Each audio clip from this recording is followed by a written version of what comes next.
Please. I request Hemant Chaudhary, please have a seat. And his friend and our faculty members, Rajesh Sharma, Rajesh Sharma, Bipin Chaudhary, all of you are, please have a seat.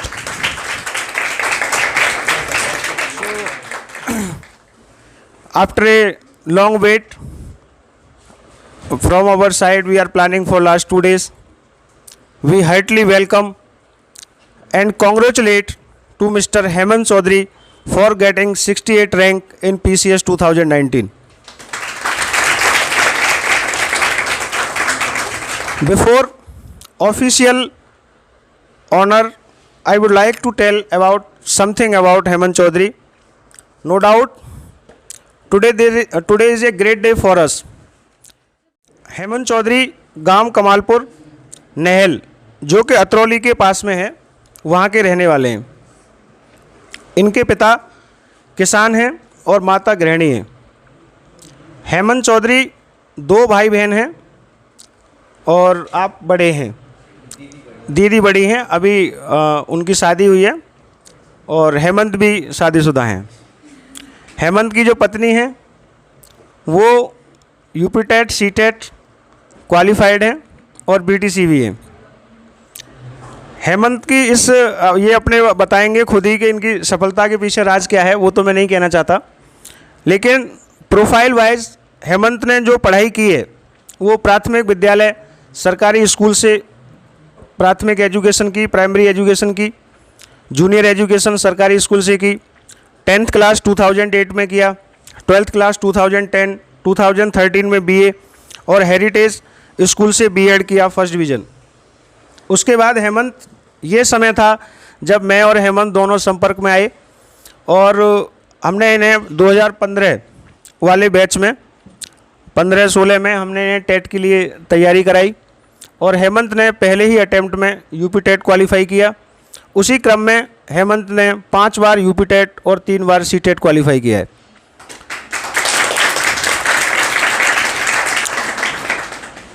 उसके बाद हेमंत ने 2016-17 में SV college join किया, MA history, और not even MA history में first division के साथ साथ हेमंत चौधरी गोल्ड मेडलिस्ट भी हैं। ये विजय का क्रम, सफलता का क्रम यहीं नहीं रुका। इसके बाद इन्होंने 2018 में जब से सुपर टेट की तैयारी की और 2019 में जब सुपर टेट हुआ तो हेमंत चौधरी ने 118 नंबर सुपर टेट में लाके इनका जो 69,000 भर्ती परीक्षा थी उसमें जो पहली लिस्ट थी 31,000, उसमें हेमंत चौधरी को अलीगढ़ ज़िले में गंगगिरी में सहायक अध्यापक के पद पर नियुक्ति मिली।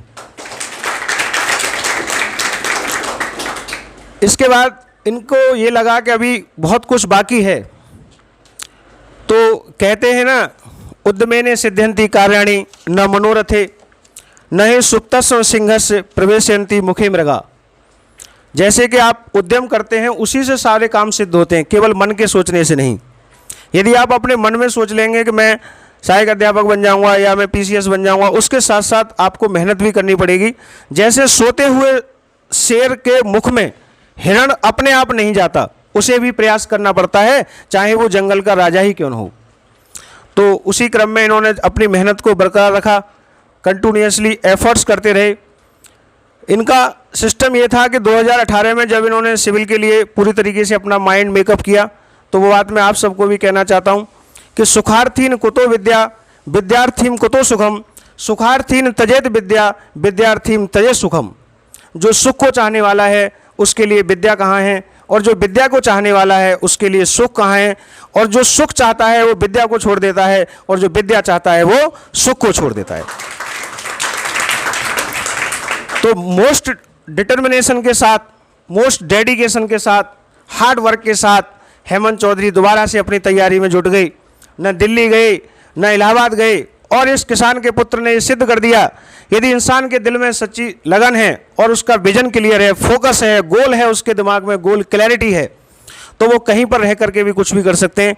सुभाष सर की गाइडेंस में थोड़ी सी इन्होंने कोचिंग भी की और उसके साथ साथ अपने गांव में रह करके, अलीगढ़ में रह करके पढ़ाई की, और उस पढ़ाई के बाद 2019 में जब इन्होंने इसका पीसीएस की परीक्षा दी तो हेमंत चौधरी ने पहली बार में ही प्रीलिम्स पास किया, पहली बार में ही मेंस पास किया, पहली बार में ही इंटरव्यू पास किया और 68 रैंक के साथ आज हेमंत चौधरी पीसीएस ऑफिसर नायब तहसीलदार पे इनकी पोस्टिंग हुई है, इनकी तैनाती हुई है। आज जेएमडीएन परिवार, पूरा जेएमडी फैमिली आपका तहे दिल से आभार व्यक्त करता है, आपका अभिनंदन करता है, आपका जो है बहुत बहुत धन्यवाद कि आपने आज हमारे लिए समय निकाला।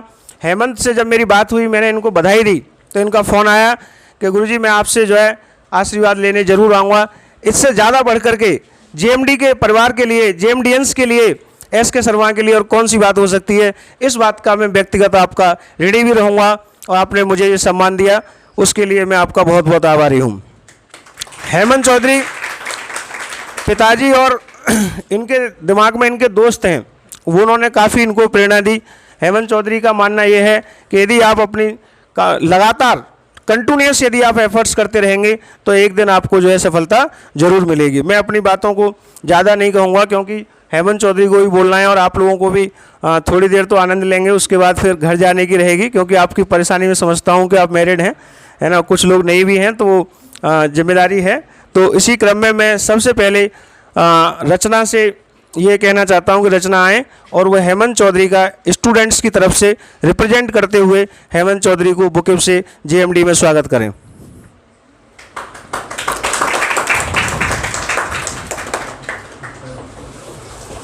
इस कुर्सी को हटा दो।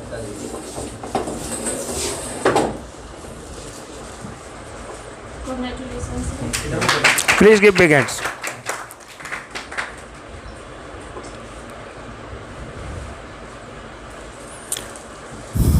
अब इसी क्रम में मैं अपने अनुज भ्राता और CDP specialist mister Rajneesh Sharma से अनुरोध करूंगा कि वे हेमंत चौधरी जी को माला के साथ इनका स्वागत करें।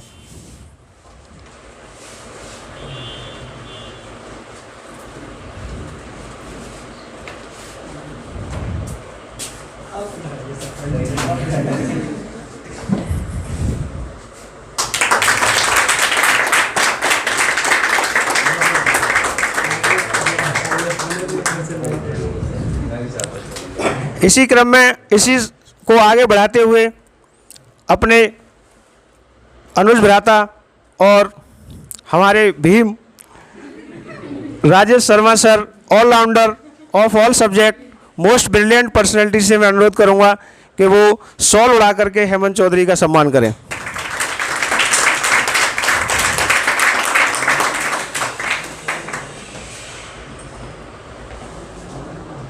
हाँ हाँ,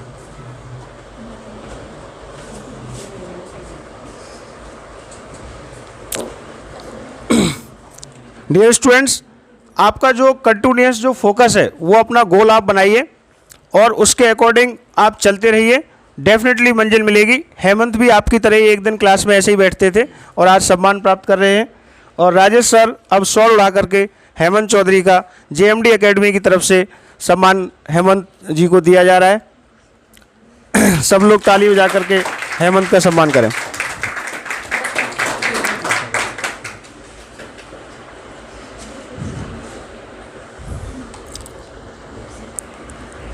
अब हमारे नारायण दत्त कौशिक जो हेमंत चौधरी के दोस्त भी हैं, कुछ कहोगे?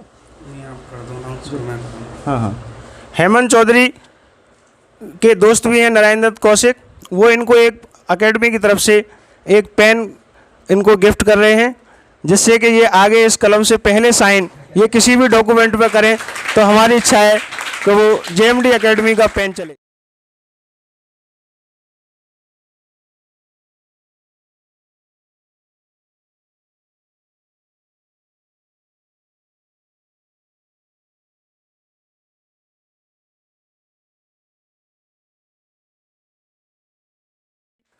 जो मेरे साथ में हैं और विपिन जी और हम दोनों मिलके भी कुछ लाए हैं हेमंत के लिए, तो वो हम इनको भेंट करना चाहते हैं।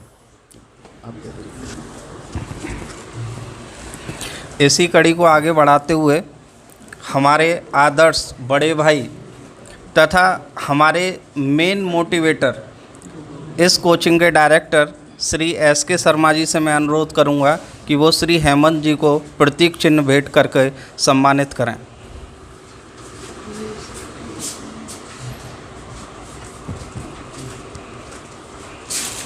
ये प्रतीक चिन्ह मैंने जब ये कहा तो हमारे जो विपिन भाई हैं उनसे मैंने कहा, मैंने कहा भाई अधिकारी वाला लाइएगा, तो ये अपनी समझ से लाए हैं और मैं समझता हूँ कि हेमंत को अच्छा लगेगा, है ना। और मैं विपिन भाई से भी कहूँगा हम दोनों लोग मिलके आज हेमंत को अपना आशीर्वाद भी देंगे आगे के लिए कि ये इस पर जो आज PCS लिखा है ये एक दिन इस पर IAS लिखा जाए।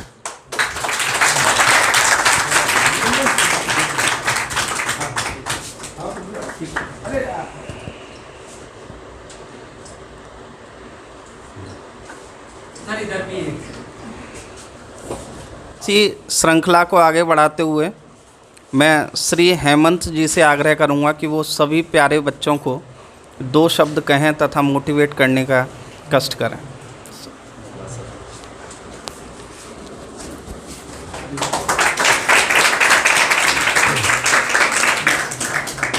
सभी को मेरा नमस्कार और बहुत बहुत धन्यवाद जो आपने अपना बहुमूल्य समय मेरे साथ व्यतीत किया है। सर्वप्रथम मैं JMD के जो डायरेक्टर हैं पूजनीय SK शर्मा जी का बहुत बहुत आभार व्यक्त करना चाहूँगा, जिन्होंने मुझे आप लोगों के जुड़ने का अवसर प्रदान किया। मैं आज बड़ा ही गौरवान्वित महसूस कर रहा हूँ कि जहाँ मैं एक एकेडमी का स्टूडेंट होता था और आज यहाँ पर खड़े होकर मुझे आपसे वार्ता करने का अवसर प्राप्त हो रहा है। मैं आप जो JMD की पूरी सर हैं या पूरी जो भी कमेटी है, जिन लोगों ने इस तरीके से मेरा सम्मान किया, अरेंज किया, उसके लिए मैं सदैव आपका आभारी रहूँगा। और आगे भी मुझे अगर कोई आपकी सेवा करने का अवसर मिलता है या मुझे कुछ ऐसा मौका मिलता है कि मैं आप लोगों से जुड़ा रहूँ और आपके लिए कुछ कार्य कर सकूँ, तो वो मेरे लिए सौभाग्य की बात होगी। आपका मैं एक बार फिर बहुत बहुत धन्यवाद करना चाहूँगा। देखिए, ये बहुत अच्छी बात है कि मैं आज एक PCS ऑफिसर हूँ, लेकिन मैं एक कन्वर्जन ऐसे करूँगा क्योंकि मैं भी B.Ed बैकग्राउंड से और एक टीचर हूँ, तो आप ऐसा बिल्कुल फील ना करें कि साहब मैं कोई ऑफिसर हूँ और आप कुछ ऐसे हैं। तो एज ए फ्रेंड मैं बात करूँगा आप लोगों से, और जो भी आपकी इंक्वायरी हो वो आप कोई पढ़ाई से रिलेटेड हो वो सारी चीज़ें आप मुझसे बाद में पूछ लीजिएगा। सर ने मेरे बारे में जो भी बताया कि मैं एक ग्रामीण परिवेश से बिलोंग करता हूँ, और जैसी जो एक सामान्य व्यक्ति के जीवन में समस्याएँ होती हैं वो समस्या मेरी भी साथ थी। जैसे कि बताया कि हम 2 बहन भाई हैं, दीदी की शादी हो गई, मैं अकेला, तो घर की जिम्मेदारी मेरे ऊपर आ गई। मम्मी पापा हैं, दोनों ही हार्ट के पेशेंट हैं, उनकी भी जिम्मेदारी थी और मुझे अपना कैरियर को भी देखना था। साथ साथ में एक और समस्या चल रही थी कि सब शादी वाले आ रहे थे, तो वो भी बार बार डिस्टर्बेंस होता था मेरी एजुकेशन को लेकर के। प्रारंभिक शिक्षा मैंने प्राइमरी एजुकेशन सरकारी स्कूल से प्राप्त की, फिर वहाँ एक प्राइवेट स्कूल थे, वहाँ तक मैंने ग्रेजुएशन किया। अतरौली आपने सुना होगा नकल के लिए फेमस है, तो मैं उस पृष्ठभूमि से भी जुड़ा रहा। लेकिन कभी कभी जीवन में हमें ईश्वर कोई ना कोई ऐसा अवसर देता है जिसे हम समझ सकते हैं या उस चुनौती को अवसर के रूप में बदल सकते हैं। 2014 की बात है, जब मैंने 2013 में BA कंप्लीट किया, तो कुछ मेरे घर पे, मैं वास्तविकता बता रहा हूँ आपको क्योंकि जो मैंने चीज़ें फेस की हैं, तो मेरे घर पे कुछ लोग शादी वाले आए, तो उन्होंने मुझसे पूछा क्या करोगे आगे। नहीं सर, मैंने अभी BA किया है और मैं B.Ed करना चाहता हूँ, टेट पास करके मास्टर हो जाऊँगा। तो वो हल्का सा मुस्कुराए, उन्होंने कहा कि अरे ऐसे तो सब कहते हैं। तो मुझे बड़ा हर्ट हुआ।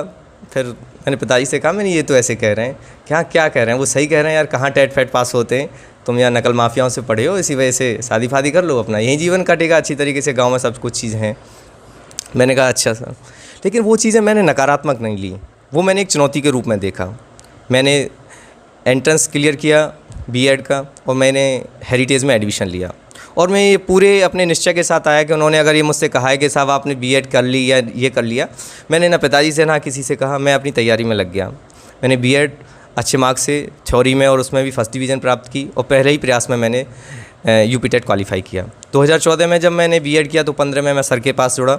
JMD में लगभग मैंने 1 साल अच्छी तरीके से तैयारी की और मार्गदर्शन लेता रहा, कोचिंग छोड़ी, उसके बाद भी मैं सर से जुड़ा रहा। और मुझे एक ऐसा प्लेटफॉर्म मिला, क्योंकि हमने कभी ग्रेजुएशन में क्लास नहीं की थी, अपने वहाँ पर क्लास नहीं होती, पेपर जाते, मॉडल लेके जाते और बस पास हो जाते। लेकिन यहाँ हमें जो ऐसी फैकल्टी प्राप्त हुई JMD में, तो उससे हमें ये पता चला कि लोग कितने अवेयर हैं और कितना डेडिकेशन है इन लोगों के अंदर, और इनके पास तो अपार ज्ञान है, हम क्यों नहीं इसे प्राप्त कर सकते हैं। तो मुझे जब भी मिलता एक क्लास करते, सर कुछ स्पेशल बैच चलाते, हम उसमें भी क्लास करते रहते, कोचिंग में बैठ के पढ़ते रहते। तो वो सारी चीज़ें हमारे लिए बहुत ही ज़रूरी होती हैं कि जहाँ आप जिस भी संस्था से जुड़े हुए हैं, जैसे कि हम JMD से जुड़े रहे, हम उसके प्रति निष्ठावान बने रहें। हमारे अंदर ये आत्मविश्वास हो कि जिस हम प्लेटफॉर्म से जुड़े हुए हैं ये हमें एक सही डायरेक्शन दे रहा है।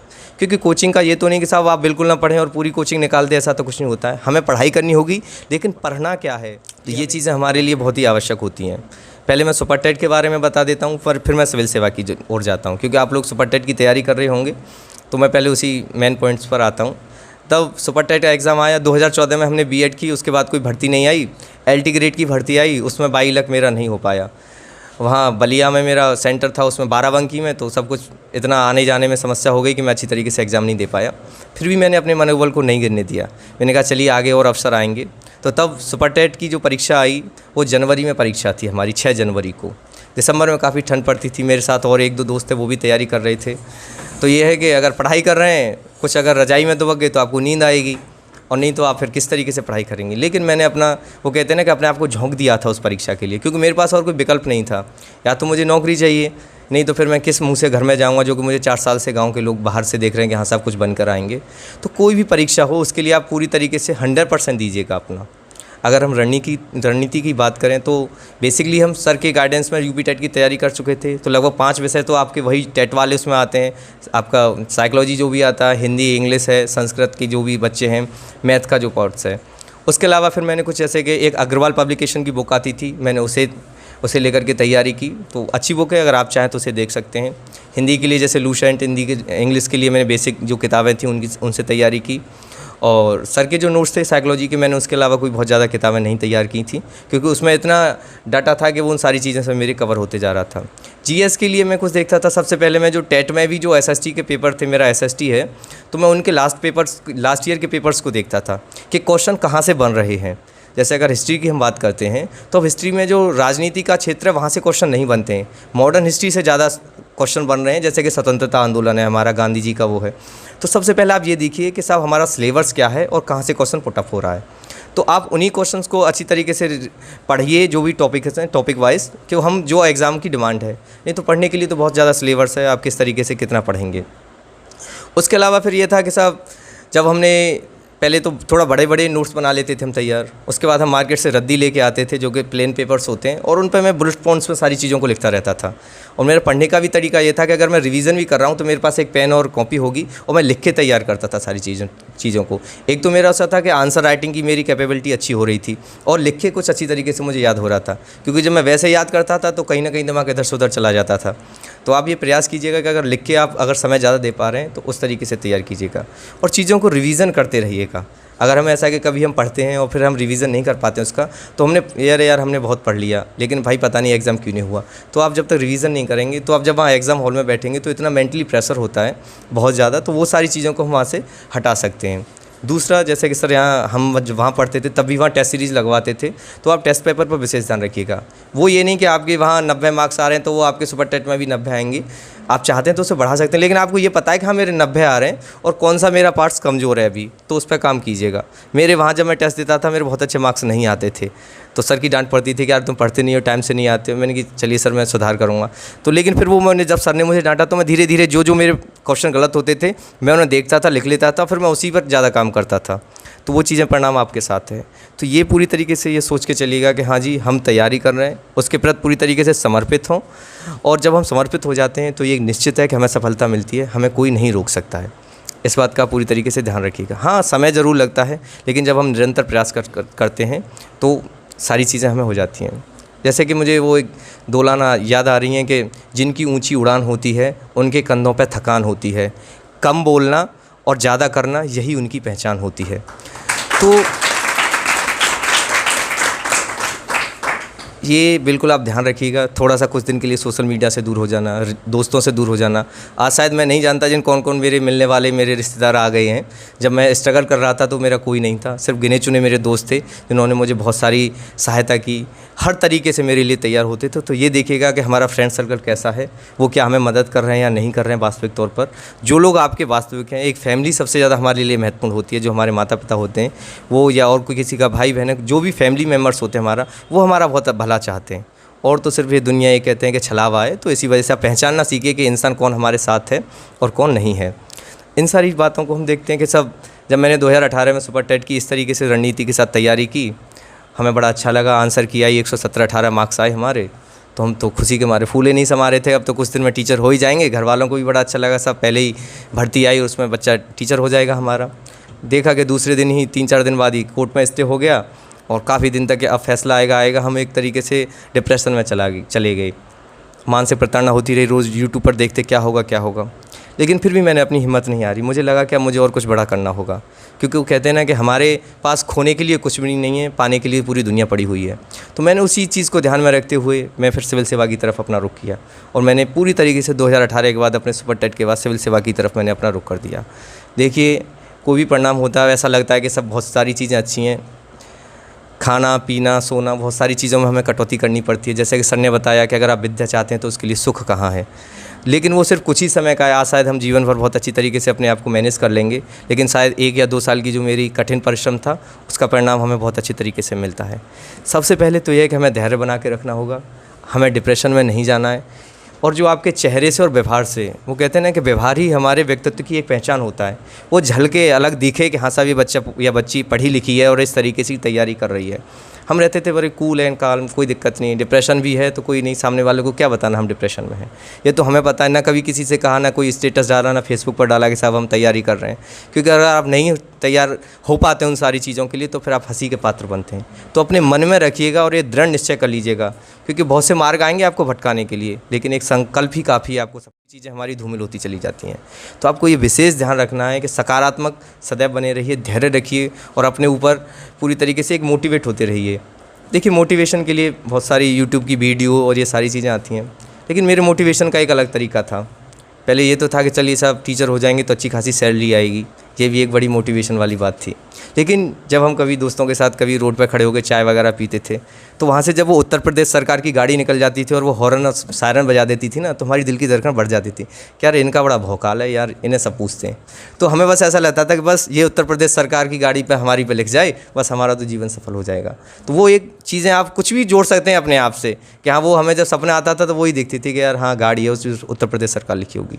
और जो आपका एम है आप उस चीज़ को अपने दिमाग में रखिएगा, वो एक क्रिस्टल की तरह क्लियर होना चाहिए कि हम क्यों पढ़ने आए, क्यों कोचिंग ज्वाइन कर रहे हैं। कोई ना कोई तो उद्देश्य लेके आपने शुरुआत किया होगा, अपने लिए, माँ बाप के लिए, फैमिली के लिए, दोस्तों के लिए। तो ये हमें ध्यान रखनी चाहिए कि जहाँ से हमने स्टार्ट किया है, अगर जब भी हम ऐसा देखें कि हमारा पढ़ाई में मन नहीं लग रहा है या हम नहीं कर पाएंगे, तो फिर आप उसी चीज़ को सोचिए कि हमने साल 2 साल या 4 साल उसमें दे दिए, क्या हमारा 4 साल का जीवन वो बहुमूल्य नहीं था जो हमने इतनी तैयारी की है। और जब हम सफलता के करीब होते हैं तो ये हमें ध्यान रखना चाहिए कि तभी हमारा मनोबल टूटता है। उसी मनोबल को आपको पूरी तरीके से संभाल के रखना है। और जब हमने उस मनोबल को जोड़ लिया, फिर हम कहते हैं कि एक ईंट पर ईंट खड़ा कर करके हम एक अच्छी मंजिल तैयार कर सकते हैं। तो मैं बस यही है कि सफलता का मूल मंत्र यही है कि आपको कठिन परिश्रम करना है। कठिन परिश्रम के साथ आपको एक स्मार्ट स्टडी, क्योंकि सारी रणनीतियों के साथ किस तरीके से हमें तैयारी करनी है, जैसे कि लास्ट ईयर के पेपर्स देखने हैं, चाहे वो आप सिविल सेवा के हों, किसी के भी हों, टॉपिक वाइज चीज़ों को बना लीजिएगा, शॉर्ट नोट्स बना लीजिएगा। और जो भी आपकी टेस्ट सीरीज़ हैं उन्हें समय समय पर लगा के रखिएगा। सकारात्मक बने रहिए, शांति से, ज़्यादा सोशल मीडिया या ज़्यादा समाज में बहुत ज़्यादा अपडेट न रहें। एक सीमित मनोरंजन के लिए दोस्तों से हम भी बात करते थे, हाँ आधा 1 घंटा खूब मटर गश्ती कर ली, उसके बाद फिर अपनी पढ़ाई पर आ जाइएगा। तो ये चीज़ें मैनेज करना, प्रोफेशनल और पर्सनल लाइफ को ज़्यादा डिस्टर्बेंस ना हो। जैसा कि सर ने बताया मेरी शादी हो चुकी है, क्योंकि मुझ पर घर की मैंने बताई जिम्मेदारी थी। मम्मी और पापा हार्ट के पेशेंट हैं, मम्मी को थायराइड है, तो खाने पीने की बड़ी समस्या थी। तो उन्होंने कहा कि साहब जॉब का तो कुछ क्लियर ही नहीं हो रहा था, 2 साल से कोर्ट में चल रही थी। फिर मैंने निर्णय लिया कि ठीक है, एक हमारी पर्सनल लाइफ है, एक प्रोफेशनल लाइफ है। तो फिर मैंने शादी कर ली अभी लास्ट फरवरी में। तो फिर कुछ चीज़ें ऐसी होती हैं वो भी हमारे लिए सकारात्मक होती हैं। तो जो मेरी पार्टनर हैं वो भी एजुकेशन से ही हैं, टेट सीटेट जैसे सर ने बताया, तो उन लोगों का भी सपोर्ट रहता है। तो उन्होंने मुझे बहुत सारी मदद की। मैं कोविड के समय गांव में ही था, तो उनकी जो भी मेरी ज़रूरतें थी उन्हें पूरा किया। तो ये भी ध्यान रखिएगा कि मैरिड हो गए हम तो ये नहीं कि साहब सब कुछ हमारा ख़त्म हो गया। तो बैरियर्स बहुत आएंगे आपके जीवन में, लेकिन अगर आप दृढ़ हैं कि हाँ मुझे सफलता प्राप्त करनी है, तो आप बस निश्चित लगे रहिएगा। वो सफलता आपके कदम चूमेगी, उसे कोई नहीं रोक सकता है। तो मैं बस यही कहना चाहूँगा कि बस आप लगे रहिए। आपको एक अच्छा प्लेटफॉर्म मिला है, जैसे कि हम जैसे लोगों को यहाँ सौभाग्य मिलता है कि आपसे जुड़ने के लिए। और मैं चाहता हूँ कि आप लोगों में से भी बहुत सारे लोग आएँ जो यहाँ पर आएँ, जो कि और जो बच्चे आएँ उनके लिए भी मोटिवेशनल की सारी चीज़ें हैं वो उन्हें बताएँ और अपनी रणनीति शेयर करें। मैं अपने शब्दों को यहीं विराम दूँगा और सर के लिए बहुत बहुत धन्यवाद कहूँगा। और अगर आपकी कोई इंक्वायरी हो, कोई पूछना हो क्या है, कोई बुक से रिलेटेड, पढ़ने से रिलेटेड, कोई कुछ भी है, तो आप बेझिझक मुझे पूछ सकते हैं और मैं हमेशा आप लोगों के लिए तैयार हूँ। आप मुझे बता दीजिएगा। जी जी, बहुत बहुत धन्यवाद। जी मैं ये पूछना चाह रही थी कि आप जैसे कि बहुत देर तक पढ़ते रहते थे, स्टडी करते रहते थे, थकान होती थी तो तब आप बंद कर देते किताब, क्या करते थे उसके बाद? देखिए, ये सारी चीज़ें जो मैम ने क्वेश्चन किया है कि साहब बहुत देर तक आप पढ़ते रहते थे। क्या करते थे, कितने घंटे आप पढ़ते थे? अच्छा, देखिए ये सभी का, मेरी जो मानना है वो व्यक्तिगत क्षमताओं के ऊपर निर्भर करता है। ये आपको पता है इंडिविजुअली सभी होता है। जो मेरा था, मैंने कभी भी लाइब्रेरी ज्वाइन नहीं की है, क्योंकि क्या होता था जब मैं 1 या 2 घंटे बैठ लूँ तो मुझे दिक्कत होती थी। तो मेरा ये मानना था कि यार मैं लाइब्रेरी जाऊँगा तो मुझे वहाँ कई घंटे बैठने पड़ेगा और जब असहज महसूस करूँगा तो मेरी पढ़ाई कैसे होगी। तो मैंने अपने रूम पे जाके तैयारी की और मैं लगातार कभी 4 या 6 घंटे नहीं पढ़ा। मेरा ये था कि मैं 1 घंटे या मैक्सिमम 2 घंटे पढ़ता था, फिर 10 से 15 मिनट का मैं गैप देता था। एक और मेरे लिए ये था कि मैं म्यूजिक पर बजा के पढ़ता था। ये मेरी हॉबीज़ है, सभी की ना हो कोई दिक्कत नहीं है, लेकिन उसके लिए मेरा एक रणनीति थी कि जब भी मेरा दिमाग और कहीं जाता था तो वो मेरा गाने पर जाता था। जो मेरे साथ हल्का हल्का म्यूजिक बज रहा है, जैसे ही मेरा पढ़ाई से हटा तो अरे यार कौन सा गाना बज रहा है, तो वो मैं चीज़ों को इस तरीके से, तो ये कोई नहीं था मेरा कि मैं बहुत ज़्यादा पढ़ता था। सिर्फ ये है कि धीरे धीरे 2 घंटे पढ़ लिए, फिर हम 10-15 मिनट का रेस्ट ले लिया, घूम लिए, चाय पी ली, या कभी फ़ोन चला के थोड़ा सा कोई कॉमेडी देख ली 5 से 10 मिनट, फिर मैं सोचा कि हाँ मैं रिफ़्रेश हो गया, फिर मैंने 2 घंटा कर ली। तो मैं छोटे छोटे पार्ट्स में अपनी पढ़ाई करता था। ये मैंने कभी नहीं किया कि मैं 4 घंटे या 8 घंटे 10 घंटे। हाँ ये है कि टोटल अगर ऑल ओवर हम देखते हैं तो मैं 10 से 12 घंटे का एवरेज, 14 घंटे का एवरेज निकाल देता था, क्योंकि मुझे रूम पर रहना था, मेरे पास और तो कोई काम नहीं था। जो बस मेरी जो दैनिक कार्य होते थे मैं उनके लिए समय देता था। हालांकि दोस्तों के साथ बहुत ज़्यादा पार्टी करना, घूमना फिरना, मैं कहीं नहीं जाता था, सिर्फ अपने रूम पर रहता था। तो मेरे कुछ दोस्त भी हैं कि यार शाम की तरफ घुमाया करो, ये है वो है, तो मैं अपनी छत पर ही घूम लिया करता था। मैं बस आधा घंटे का रेस्ट लूँगा, मैं सारी चीज़ें ख़त्म कर दूँगा, या कभी दोस्तों से फ़ोन पर बात कर ली। तो ऐसा कुछ नहीं कि आप 18 घंटे 20 घंटे लगातार पढ़ेंगे। जिस चीज़ में आप कंफर्टेबल हों, मैं कुर्सी पर बैठ के कभी कंफर्टेबल था, कभी सोफे पे कंफर्टेबल था, तो वो कुछ ऐसी ही डायरेक्शन बस ऊपर पैर करके पढ़ते रहे। तो वो ये है कि जब हम कंफर्टेबल हैं तो उन सारी चीज़ों को मैं फॉलो करता था। आप किस में सहज हो रहे हैं, बस वो चीज़ों को आप देख लीजिएगा। जी धन्यवाद। हेमंत, मैं ये पूछना चाहता हूँ कि जो बच्चे जो तैयारी करते हैं, आपने भी तैयारी की, कहीं अंदर से आपको कभी डर लगता था कि मेरा होगा या नहीं होगा? देखिए ये बिल्कुल सत्य है, सभी को डर लगता है। अगर मैं सुपर टेट की बात करूं तो तभी मुझे लगता था कि अगर नहीं होगा तो ये तुमने 5 बार टेट और 3 बार सीटेट निकाला, सब बेकार रखा रह जाएगा तुम्हारा। एक डर सदैव बना रहता है और वो डर जरूरी भी है, क्योंकि जब तक हम डरेंगे नहीं तो हम फिर और ज़्यादा प्रिपेयर नहीं करेंगे अपने आप को। उसे नेगेटिव न लेके सकारात्मक। जब मैं सुपर टेट का एग्ज़ाम दे रहा था तो उसमें एक आया था काकोरी कांड पर, कुछ वो आया था कि कब की घटना हुई थी। मैं इतिहास से हूँ, 1925 उसका आंसर है, लेकिन इतना प्रेशर था कि मैं उसे भूल गया था। मैंने काफ़ी देर सोचा कि 1925 है या 1930 है, क्योंकि मेरे ऊपर इतना दबाव था कि साहब आपको एग्ज़ाम क्रैक करना ही करना है। मैंने 2 मिनट का रेस्ट लिया, कोई भी बच्चा पानी पीने नहीं जा रहा था, मैं पानी पीने गया, थोड़ा रिलैक्स हुआ। मैंने कहा हाँ कोई नहीं, मैं कर लूँगा, मेरे ऊपर ये पूरा विश्वास था। फिर मैंने आके वो आंसर, फिर मैंने 1925 लगाया, मैंने घर आके सबसे पहले वही आंसर देखा, तो मैंने कहा हाँ वो ठीक है। ऐसे ही मैं सिविल सेवा की बात करूँ तो मेरा मेंस हो गया, उसके बाद फिर इंटरव्यू कॉल आई, तो इंटरव्यू कॉल तक ये पता नहीं इंटरव्यू पहली बार दे रहे हैं कैसा होगा, तो वो एक पीरियड था, डर बना रहा। और 2 फरवरी को मेरा इंटरव्यू हुआ और 17 को रिजल्ट आया है। लोगों ने कह दिया कि 10 फरवरी को रिजल्ट आया, तो लगभग वो 15 दिन ऐसे बीते, ना तो खाना अच्छा लगता था और ना ही नींद आती थी प्रॉपर। एक ये रहता है कि पता नहीं होगा नहीं होगा, पता नहीं होगा नहीं होगा। ये अच्छा है कि भगवान का गिफ्ट है कि मेरे लिए हो गया। अगर मेरा नहीं भी होता तो मैं कभी हिम्मत नहीं हारने वाला था। मेरा पहला प्रयास था, मैंने अपनी इतनी कमियों को देख लिया था कि अभी तो मैं बहुत अच्छी सुधार कर सकता हूँ और बहुत अच्छी रैंक ला सकता हूँ। तो ये बिल्कुल डर बना रहता है, लेकिन आप उसे सकारात्मक लीजिए, क्योंकि आपके पास डरने के अलावा फिर है ही क्या। अगर आप छोड़ तो सकते नहीं हैं उसे, क्योंकि आपने सब कुछ अपना उस पर लगा रखा है। तो आप बस ये सोचिए कि हाँ डरे तो क्या है, उस डर के आगे तो जीत है, वो पूरी तरीके से निश्चित है। तो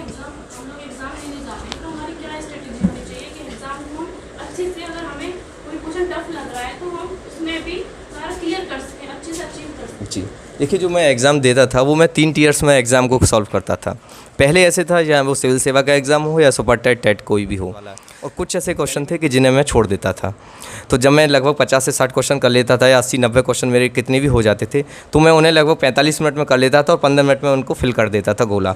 तो मैं अब ये पूरी तरीके से वो हो गया कि चलिए कितना भी हो, टाइम कम हो, कुछ भी हो, लेकिन मैंने 70-80 क्वेश्चन 90 क्वेश्चन तक मैंने अपने पूरी तरीके से फिल कर दिए। उसके बाद मैं फिर जब दूसरा टीयर में एग्ज़ाम उसको पेपर्स को देखता था, तो मैं देखता था कि 50% वाला कौन सा, फिर मैं उस पर समय देता था। जहाँ मैं पहले क्वेश्चन को 10 सेकंड दे रहा था, अब मैं लगभग 30 सेकंड दूंगा उस पर कि हाँ कौन सा है। तो उसमें से 1 या 2 तो मैं उसे हटा ही चुका हूँ पहले से ही, फिर मुझे 2 क्वेश्चंस में देखना है। फिर जब आप उसे 30 सेकंड दे रहे हैं, तो आप अगर अच्छी तरीके से पढ़ाए हो आपने, तो बिल्कुल कूल तरीके से आप सोचिएगा, वो चीज़ें हमें धीरे धीरे याद आने लग जाती हैं। और जब ये होता है कि ये भी एक बात सही है कि जो हमें पहली बार में रिकॉल हो रहा है वो सामान्यतः सही होता है। तो प्रयास कीजिएगा जब आपको पहली बार में रिकॉल हो रहा है तो आप उसी को लगाइएगा। ऐसा 100% तो नहीं होता है, लेकिन वो होता है। उसके बाद फिर ये है कि अगर वो मिलान वाले आते हैं तो आप उसमें देख लीजिए कि 2 सही हैं 3 गलत हैं, तो मैं पहले 2 को हटा देता था, फिर उन 2 में देखता था। तो इस तरीके से हमें देखना है। और जो तीसरे क्वेश्चन है अगर नेगेटिव है तो आपको बहुत रिस्की होता है, क्या वहाँ पर आप किस तरीके से तुक्का लगाएंगे। तुक्के में भी आपको ये मानिएगा लगभग 2 या 3 क्वेश्चन 2 या 3 ऐसा होगा कि हाँ जी आपको हटाना ही पड़ेगा वो सारी चीज़ें। तो तुक्का भी इस तरीके से लगाइए कि जो आपको थोड़ा बहुत आपने पढ़ा हो, ज़्यादा ना लगाइए। मान चलिए इसमें नेगेटिव नहीं है सुपर टेट में, तो आपको सारे लगाने पड़ेंगे।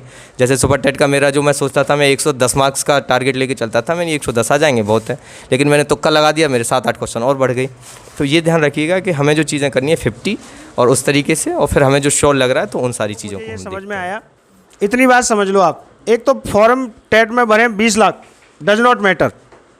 फॉर्म भरे पीसीएस में 25 लाख, डज नॉट मैटर। मैं जितने भी सफल बच्चों से मिला हूँ, मेरे परिवार में भी खुद 3 ऑफिसर्स हैं, गजेटेड ऑफिसर्स अपॉइंट हुए हैं, और मेरे बहुत सारे स्टूडेंट हैं जो जा रहे हैं और सेलेक्ट हो रहे हैं। मैं सारी चीज़ों का कंक्लूजन आपको दे देता हूँ, डरने की ज़रूरत नहीं है। जापे जाको सत्य स्नेहू, सो तहे मिले ने कछ संदेहू। तुलसीदास ने कहा है रामचरितमानस में, जिस व्यक्ति का जिस चीज़ पर सच्चा स्नेह होता है वो 100% उसे मिलकर रहती है, इसमें कोई दो राय नहीं है। इसलिए अपने विजन को क्लियर रखें। मिल्खा सिंह वाली मूवी है, उसे जरूर देखें। उसको मिल्खा सिंह से ये कहा, वो हार गया, गिर गया, उससे कहा मिल्खा सिंह भाग, दूध मिलेगा तुझे, भाग मिल्खा सिंह, दूध मिलेगा। तो वो भागने लगा दूध के चक्कर में। इसलिए आप ये जरूर सोचिए कि आप जिस एग्जाम की तैयारी कर रहे हैं, जैसे ये गाड़ियों को देख करके मोटिवेट होते थे हेमंत, ऐसे ही आप भी अपना कुछ बनाइए कि हमारे पिताजी को खुशी देनी है, मदर को खुशी देनी है, भाई को खुशी देनी है, भतीजे को खुशी देनी है, एसके सर को खुशी देनी है, खुद को खुशी देनी है, सम्मान पाना है समाज में। कोई तो एक चीज़ बना सकते हो, तो उसको बनाइए और उससे मोटिवेट होइए उस चीज़ से, तो आप डेफिनेटली सब लोग सहायक अध्यापक हो जाएंगे।